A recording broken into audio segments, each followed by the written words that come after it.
কাকিমা গো, এই দেখো আনন্দী হাজির। আরে আনন্দী, আজকে সকাল সকাল দেখছি। হ্যাঁ বারে, আমি কালকে কাকিমাকে কথা দিয়েছিলাম না যে আজকে প্রথম দিনে অফিসে আমি কাকিমাকে নিজের হাতে সাজিয়ে দেবো। নার্সিং এর কাজের সঙ্গে কবে থেকে সাজগোজটা অ্যাড হয়ে গেল? না মানে আমি জানতাম আপনি এ বাড়িতে আসেন আমার ঠাম্মির দেখাশোনা করতে। কি বলুন তো স্যার, মানুষের চোখ তো, ঘোড়ার ঠুলি তো আর পড়ানো নেই, তাই একজনের জন্য দেখাশোনা করতে এলো, বাকিদের দিকে তো নজর চলেই যায়, তাই না?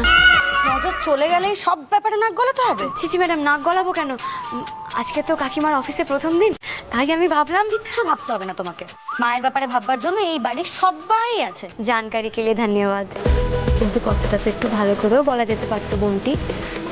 তেতো তেতো কথা বলতে দেখছি, তোমরা দুই ভাই বোন দুজনাই খুব এক্সপার্ট।